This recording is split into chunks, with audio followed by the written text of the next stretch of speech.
Vamos a iniciar entonces una breve descripción de cómo se maneja la herramienta StarUML. StarUML es una herramienta local, es decir, deben descargar la aplicación para poder trabajar con ella.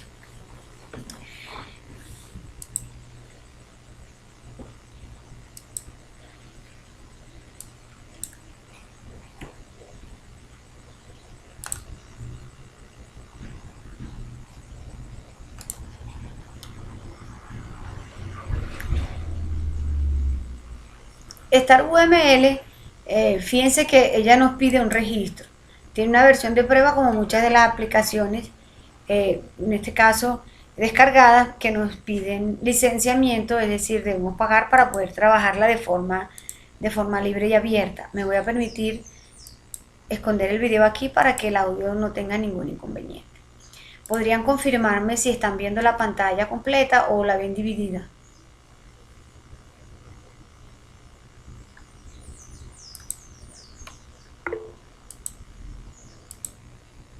Ok, listo, Roger, muchas gracias por confirmar. Entonces, StarUML es al igual que muchas herramientas de modelado, traen lo que ya habíamos hablado de que son modelos o plantillas con las cuales nosotros podemos trabajar la diagramación. Esta plantilla la tenemos aquí en la parte, en el lateral izquierdo, y aquí están clasificadas según el tipo de diagramación que te permiten hacer. Como vamos a trabajar con casos de uso, identificamos que aquí en la caja de herramientas no tengo la parte de casos de uso, es decir, las plantillas basadas en casos de uso. Nos vamos aquí a la parte, a los menús textuales de la parte superior, y allí tenemos en los modelos los diagramas, los múltiples diagramas que podemos incluir, que no están en esta caja de herramientas, porque ese es por defecto las que trae para visualizar.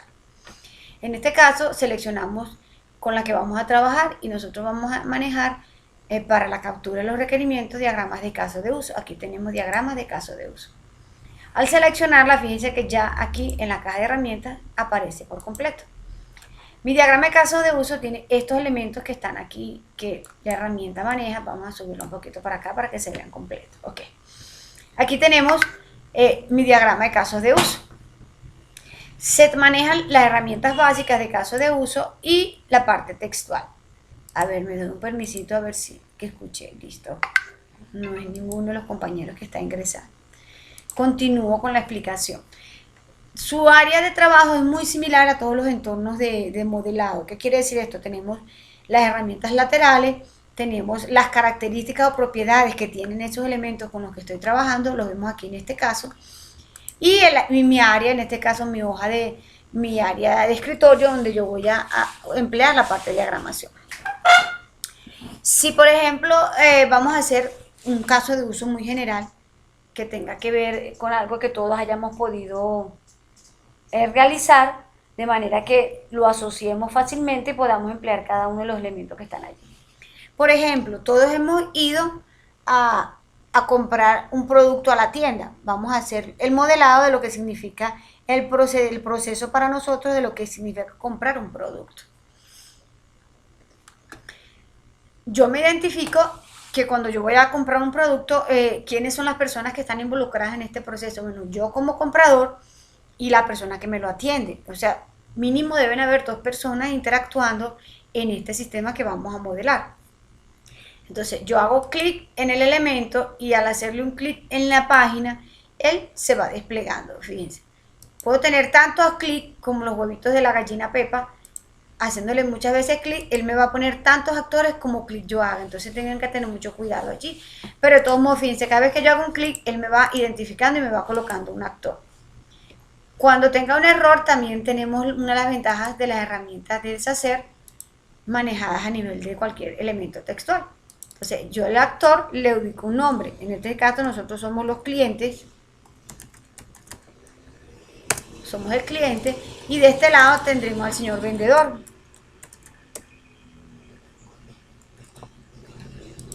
Tenemos al vendedor y al cliente. Ellos se arrastran como un objeto normal para que ustedes lo ubiquen en el espacio. Generalmente cuando nosotros estamos haciendo la parte del modelado a través de actores en casos de uso, los identificamos a los laterales. de manera que siempre dejar en el espacio del centro lo que corresponde al sistema como tal.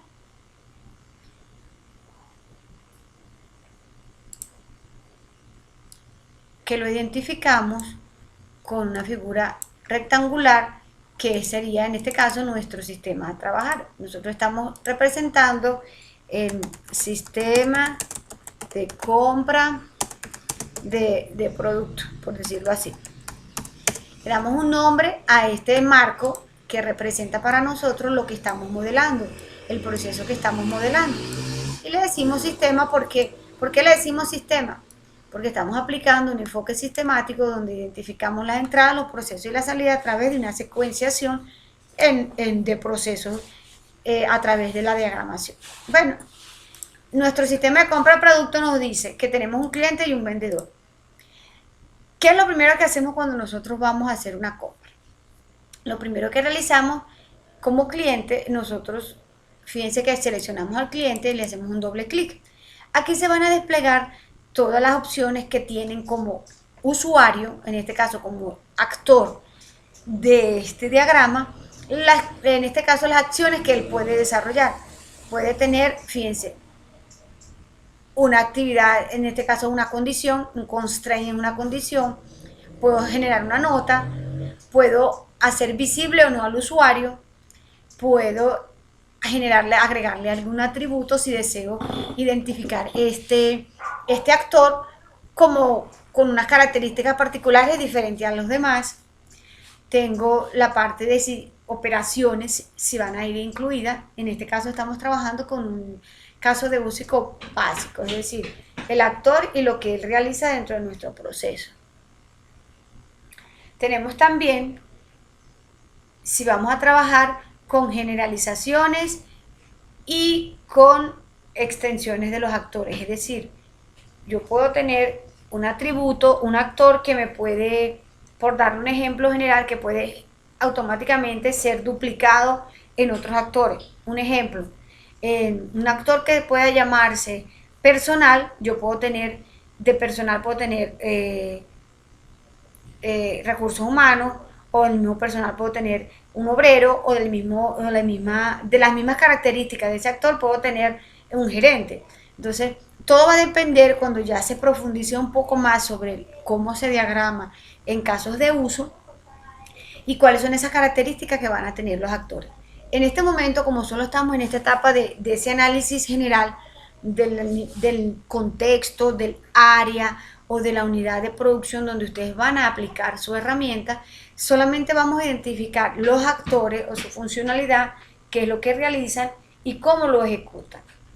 Si yo estoy modelando en este caso la compra de un producto, yo sé que mi cliente va a realizar su primera actividad, su primera acción. ¿Qué es lo primero que hacemos cuando nosotros vamos a comprar un producto?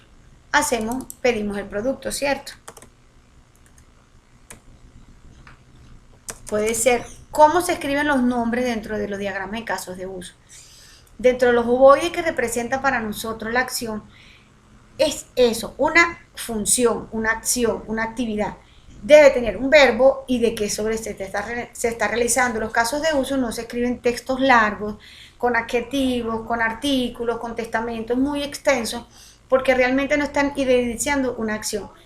Cuando yo hablo de una acción es, por ejemplo, el cliente, que lo que hace, realiza un pedido, solicita el producto,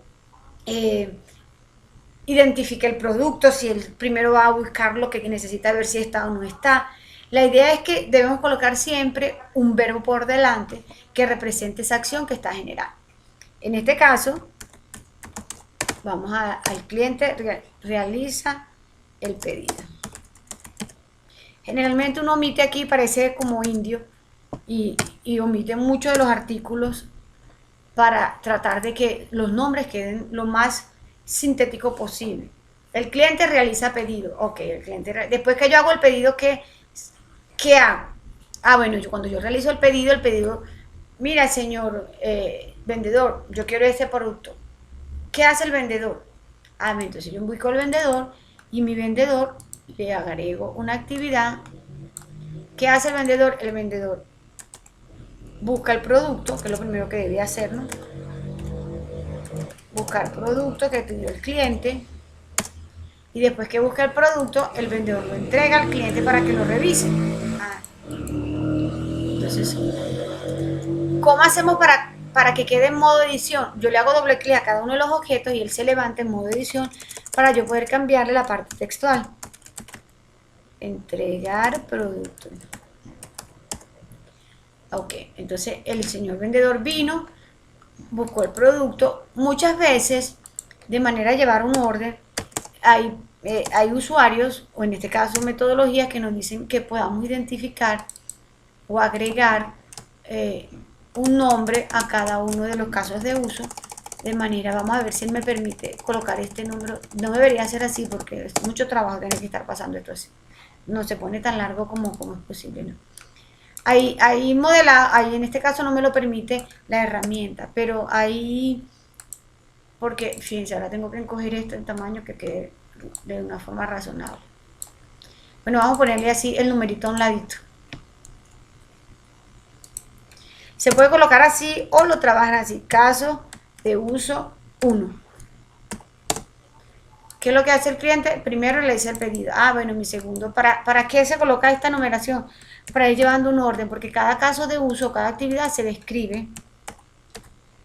Caso de uso 2, de manera de poder expresar más detalladamente lo que se está haciendo. Mi vendedor, bueno, me entrega el producto, vamos a numerar, a seguir con nuestra numeración. Caso de uso 3. Y mi vendedor en este momento le entregó el producto al cliente. ¿Qué hace el cliente cuando le entrega un producto? Mira, el cliente, yo le hago doble clic, activo sus operaciones y le incluyo otro caso de uso. Generalmente ellos se van desplegando de una forma visual que sea armónica, que sea agradable. Es decir, todos montados aquí como un ramillete arriba del cliente, así lleven una secuencia, nos damos cuenta que visualmente no es agradable tener los números en desorden. Si yo lo estoy organizando de una forma numérica, vamos a tratar siempre de que los casos de uso o el orden en el cual ellos estén establecidos manejen la secuencia de esa misma organización que le hemos dado. Entonces mi caso de uso 4 sería, ¿qué hace el cliente cuando el vendedor me entrega el producto? Yo lo reviso para ver si ese era el que yo pedí. A ver, entonces el cliente revisa producto.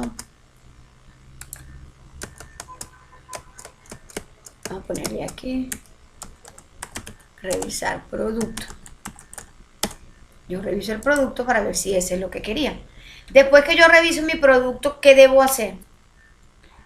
Mira, el producto está correcto, me lo llevo. Entonces me lo llevo, ¿qué quiere decir? Va el señor vendedor, ahora le toca al vendedor y el vendedor viene y debe hacer la factura en este caso de compra. Entonces quiere decir que ahora viene otro nuevo caso de uso. Caso de uso 5, que sería generar la factura o realizar factura o imprimir factura, como ustedes quieran hacer. Mi cliente debe generar la factura, en este caso mi vendedor, para que el cliente pague. Cuando ya hay una factura, ¿qué es lo que tiene quién viene en este momento? Ahora, según el orden en que nosotros estamos analizando la secuencia de los procesos, después que hay una factura que me dice, mira, son 50.000 pesos, ya te toca pagar, viene el cliente y cancela. Ojo, esta palabra cancela hay que tener mucho cuidado donde la empleemos, porque acuérdense que cuando nosotros cancelamos a nivel de tecnología o de informática o de software, cancelar significa deshacer una operación. Hay que tener cuidado con esos términos. Cancelar es cuando yo no quiero hacer nada. Generalmente se han establecido estándares en los botones de acceso y tenemos el botón de aceptar y el botón de cancelar. Cancelar significa deshacer esa operación. Cuando yo quiero, en este caso, trabajar el pago, entonces utilicemos la palabra más correcta, que debería ser pagar el producto. Yo pago producto y así automáticamente, fíjense cómo va quedando organizado. Después que el producto se paga, ya en este caso, el cliente recibe el producto. Esto es lo que tiene que hacer en líneas generales cuando yo analizo la forma como se puede ejecutar una venta, ir a comprar cualquier producto. Fíjense que no estamos expresando nada tecnológico, no estamos utilizando sistemas de computación aquí, que se evidencie herramientas, que se evidencie aplicaciones o desarrollo. Lo que estamos haciendo es simplemente un análisis que lo transformamos en un diagrama de modelado. ¿Qué me representa a mí este diagrama ahora? Fíjense que la idea de trabajar con modelados es que un modelo es un patrón, es algo único y que se pueda entender. Y yo puedo aplicar esto en muchos contextos. ¿Qué quiere decir esto? Que la forma como yo identifiqué cómo se ejecuta este proceso de la compra y venta, porque llamémoslo así, compra y venta porque ya no lo está pagando. Si fuera compra solamente, él lo compraba y ya está allí. Él llegó y pagó. Pero como es compra y venta, él está comprando y él está vendiendo. Entonces tengo las dos acciones que incluyen allí esos actores. De esta forma súper sencilla, que me parece a mí la forma de establecer básicamente lo que hace una persona o un actor, llámese, acuérdense que estamos hablando ya en el lenguaje del modelado, mi actor son esas personas involucradas en ese proceso que yo estoy analizando. ¿Cuáles son los tips que debemos tomar en cuenta cuando vayamos a hacer nosotros nuestro modelado? Primero, hagamos una listica de todos los procesos que se hacen. ¿Qué me permite saber a mí las acciones que están haciendo? Bueno, lo que debo modelar dentro de cada uno de mis ovoides. Ya tengo las acciones o los procesos. Bueno, pero entonces ahora debo identificar de esa lista de procesos que hay allí, que lo puedo hacer a través de una lluvia de ideas. Los que hayan aplicado lluvia de ideas como técnica de recolección de la información también es válido. Ahora debo identificar de esas actividades que están allí, quién las hace. ¿Por qué debo identificar quién las hace? Porque quien las hace va a representar este muñequito que tengo aquí, que son mis actores. Entonces yo sé que 3 actividades pertenecen al vendedor en este ejemplo y 3 actividades pertenecen a mi cliente. Entonces yo simplemente los relaciono con esa línea que representa esa asociación. O sea, el cliente está asociado a esta actividad. Los tips que les manejé con la parte de la numeración, si lo vamos haciendo desde el principio, ya al final, cuando nos toque hacer nuestros propios diagramas de nuestro sistema, va a ser mucho más fácil manejar el orden. Pueden numerarse así, pueden colocarse con un número, pueden ordenarse con el identificador que ustedes deseen. ¿Qué es lo que se maneja? Simplemente llevar un orden en la ejecución de cómo está el proceso. Puede darse el caso de que no haya una secuencia, sino que sea cada uno trabaje procesos por separado que no dependan de un actor o no, sino que cada actor puede darse el caso según el contexto que ustedes estén analizando, que cada actor haga actividades diferentes y es válido, porque ese fue su análisis. ¿Qué se maneja en esos casos? En esos casos ustedes van a trabajar un actor con las actividades que él desarrolla, hacemos otro caso de uso del otro actor con las actividades que el otro actor, que son diferentes al anterior, maneja cada uno por separado. Y no hay ningún problema. Pero yo quiero que todos los actores aparezcan en el mismo diagrama, por darles un ejemplo. Generalmente cuando varios actores aparecen en el mismo diagrama es porque hay interacción en las respuestas que ellos tienen. Es decir, en este caso, fíjense que aunque cada uno de ellos tiene su actividad propia, yo necesito que una actividad del cliente pueda o debe ejecutarse para poder tener información para que la actividad del vendedor también se active o se genere. Entonces, allí es cuando interactuamos los actores en el mismo diagrama.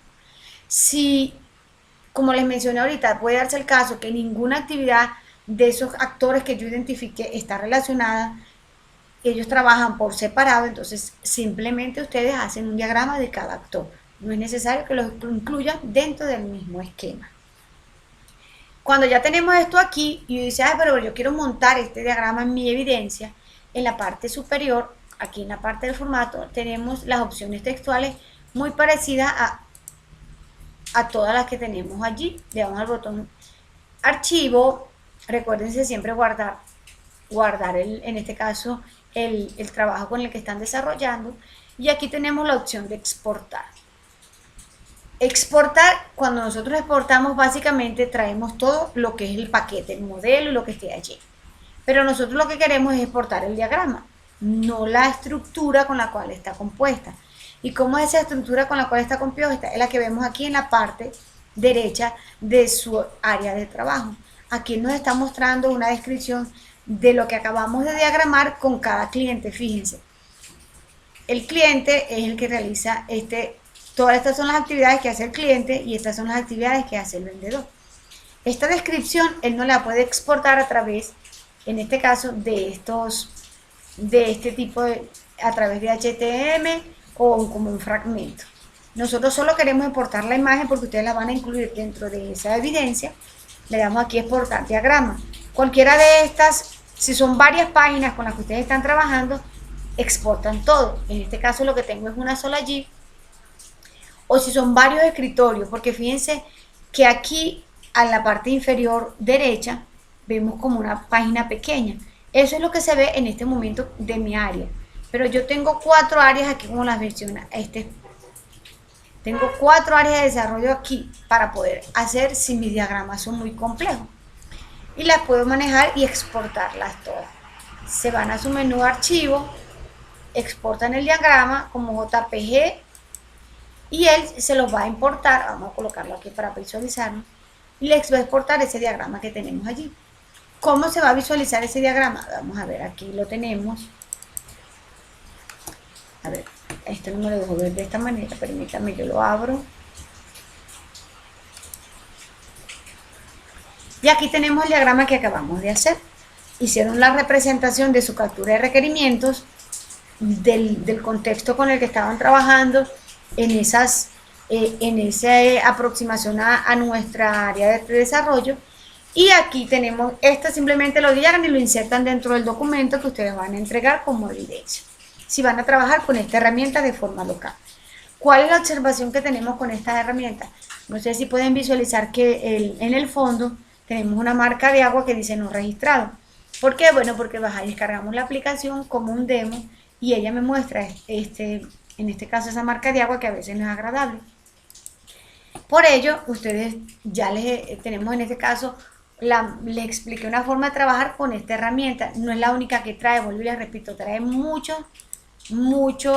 plantillas de desarrollo en todo lo que se refiere al lenguaje modelado de UML. Pero este también nos sirve para que aquel que quiera trabajarlo de forma local lo exporte de esta manera y lo inserte dentro de su evidencia. Les escucho en este momento si hay alguna pregunta, si hay alguna duda, se entendió cómo vamos a trabajar el que desee manejar de forma local la herramienta.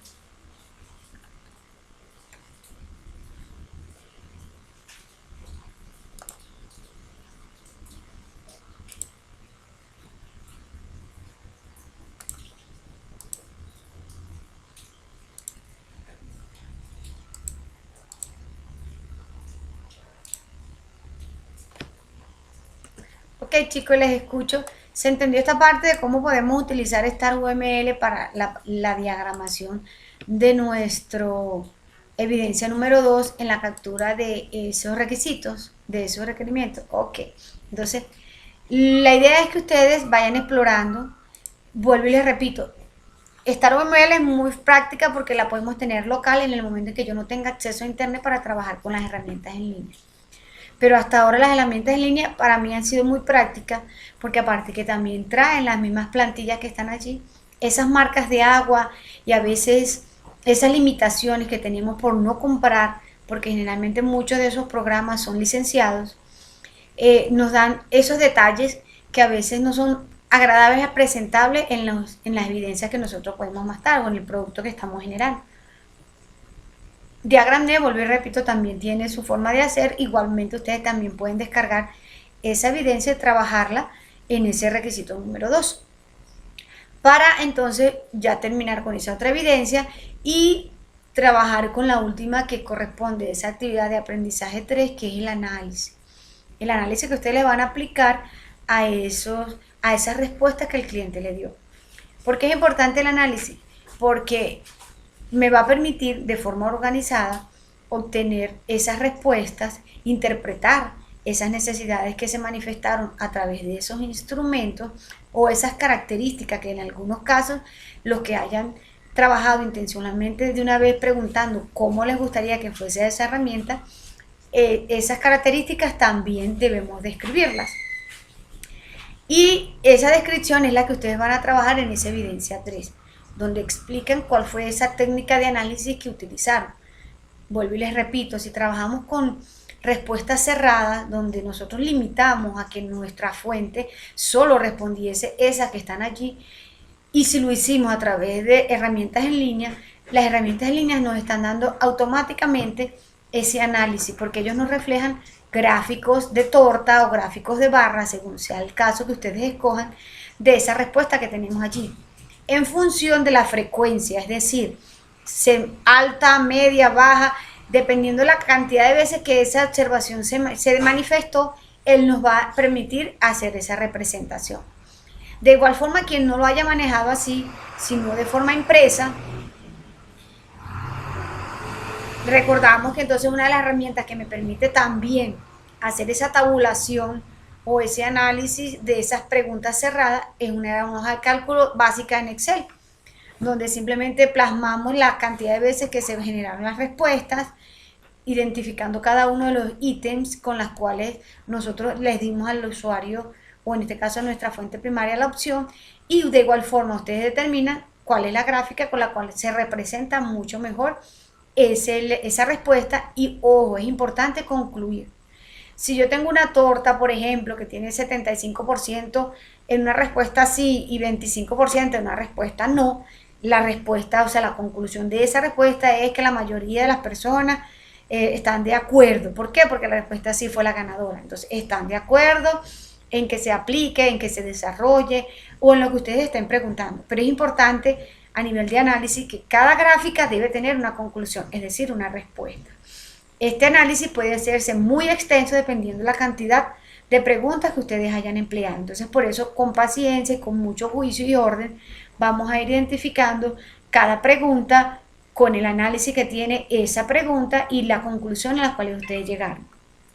¿Por qué? Porque me va a permitir identificar, recuerden que nosotros estamos mostrando esa información que ustedes obtuvieron, hay que mostrársela a nuestros clientes, a nuestros stakeholders. Es decir, no puede ser solamente el gerente, pueden ser algún usuario que ustedes tengan confianza o alguna de las personas que estén involucradas, llámese apoyo, llámese asesor, y ellos también tienen que validar que esa información que ustedes obtuvieron en esa encuesta o a través de esa técnica con la que aplicaron sea correcta, porque obviamente no podemos avanzar con la información errada.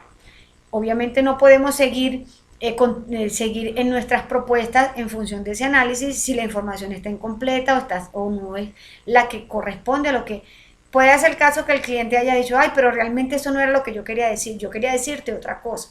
Entonces es importante que en ese momento que identificamos que haya una corrección o haya otro tipo de información que automáticamente es relevante para nuestra investigación, en su desarrollo y su análisis, tomen nota de ello, o lo grabaron o simplemente anotaron, y eso hay que colocarlo en esa observación de ese informe de evidencia número 3, en las conclusiones, donde dice, bueno, además hay una corrección o hay una observación hecha de forma directa por el usuario, donde nos indica, y colocan allí esas observaciones nuevas que aportan, en este caso, criterios interesantes o novedosos o de cambio para esa propuesta con la cual ustedes van a desarrollar. Entonces, mañana ya es miércoles, mañana recuérdense que nos conectamos en la mañana. Hoy en la noche reviso evidencias de las que hayan montado o hayas corregido, y entonces mañana terminamos retroalimentación con esta actividad número 3. Espero que ya tengan conclusiones o ya tengan alguna inquietud o pregunta que hacer con respecto a ese material para poder seguir avanzando. Entonces, dudas, inquietudes, les escucho, muchachos.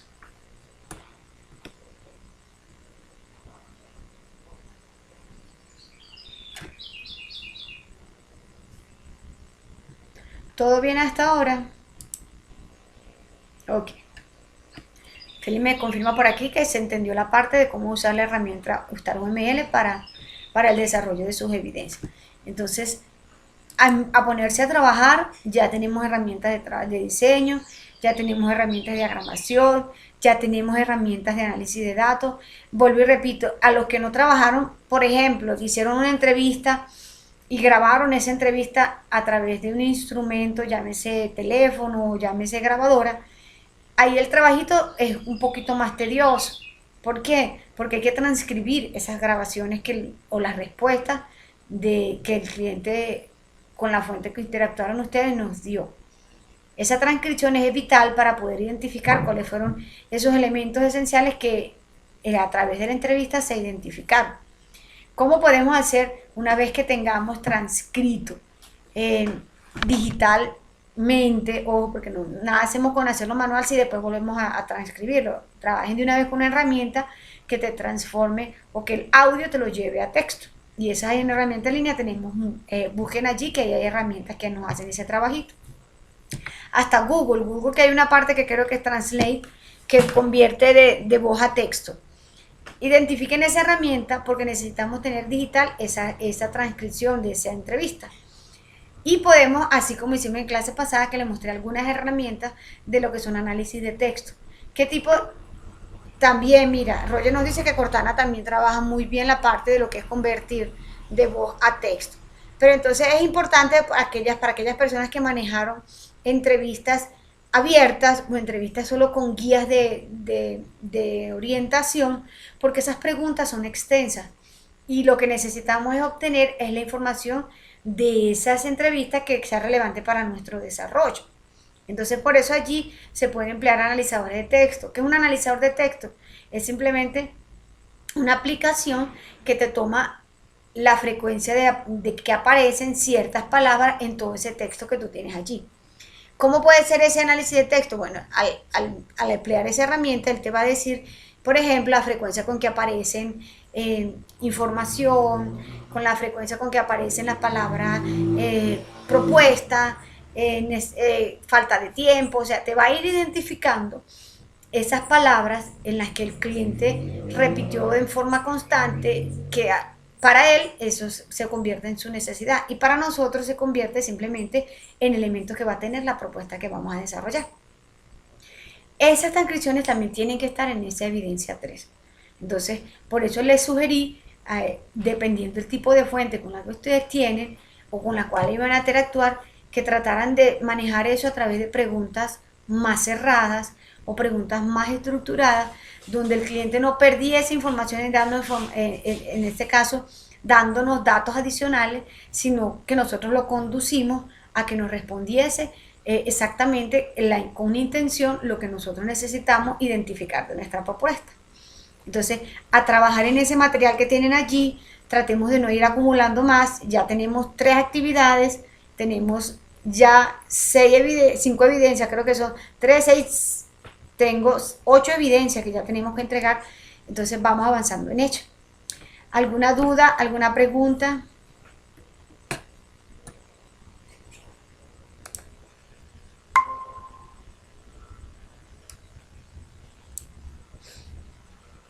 John, ¿tienes alguna inquietud con respecto al material con el que estás trabajando? ¿Alguna duda con respecto a tus instrumentos, a la forma de cómo vas a hacer tu análisis?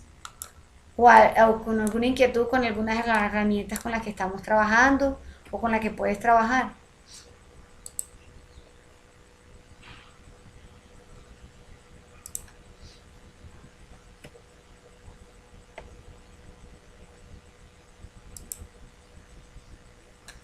A ver, entonces, si no hay inquietudes, si no tenemos más dudas con respecto a las evidencias que tenemos hasta ahora, entonces ya tenemos esta holgura, vuelvo y les repito, vamos a trabajar en ello, vamos a ponernos al día, pero podemos ir para aquellas personas que ya han entregado y que están esperando correcciones y que se sienten a veces así como manifestaron ustedes en esos grupos, con ganas de seguir trabajando. Entonces revisamos el material que nos corresponde a la siguiente actividad para identificar cuáles serían entonces esas evidencias que se pueden ir entregando y el que ya haya avanzado pueda ir, en este caso, adelantando su otra evidencia.